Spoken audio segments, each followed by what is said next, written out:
Fils et du Saint-Esprit. Amen. Le Seigneur soit avec vous et avec votre esprit. Nous célébrons aujourd'hui le premier dimanche du temps de carême, année B. La première lecture est un essai du livre de la Genèse, chapitre 9, versets 8 à 15. Le psaume 24. Tes chemins, Seigneur, sont amour et vérité pour qui garde ton alliance.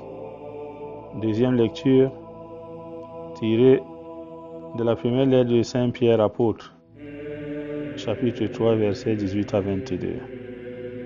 L'évangile de Jésus-Christ selon Saint Marc, chapitre 1, versets 12 à 15.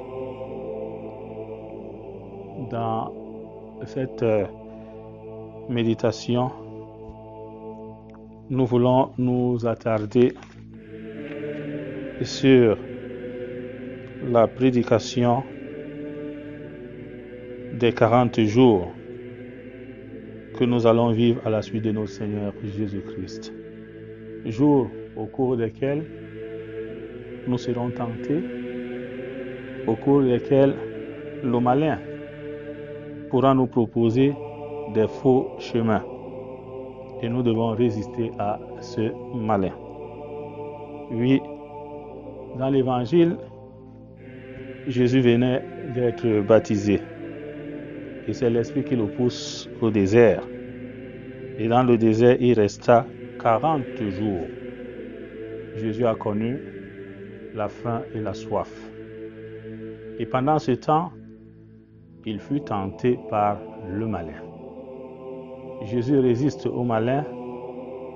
Il sort victorieux des multiples tentations du malin.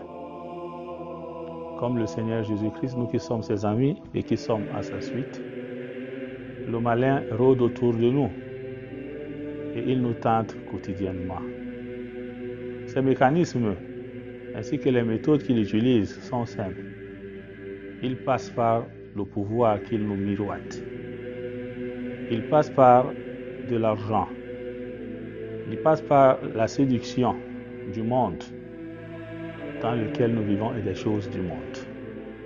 Et nous ne devons pas nous laisser distraire parce que le malin ne nous donne rien. Parce que le malin n'a rien à nous proposer. Avec le Christ, nous avons tout. Comme Jésus, nous sommes dans ce monde.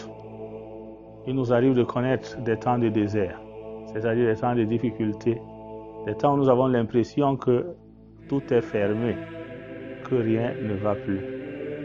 Et dans cette traversée du désert, le malin est à nos côtés pour nous proposer des faux chemins. N'oublions pas que Jésus, étant victorieux des tentations du malin, nous rend nous aussi victorieux si nous nous accrochons à lui. Quand Jésus sort victorieux du tentateur, Jésus inaugure son ministère public. Nous sommes aussi invités, avant d'entreprendre une action, avant d'accomplir une œuvre très grande, de prendre un temps de recul, d'entrer dans le désert de notre cœur, dialoguer avec le Seigneur en lui demandant la force, en lui demandant le courage, en lui demandant la grâce et les moyens. Ainsi, en allant porter la bonne nouvelle, nous aurons l'Esprit qui nous accompagne, nous aurons les mots appropriés et le Seigneur lui-même sera avec nous. Et notre mission, c'est de reprendre ce que le Seigneur lui-même nous le dit dans cet évangile. Les temps sont accomplis. Le règne de Dieu est tout proche. Convertissez-vous et croyez à l'évangile. Nous devons porter cette bonne nouvelle à nos frères et sœurs en les invitant à se convertir.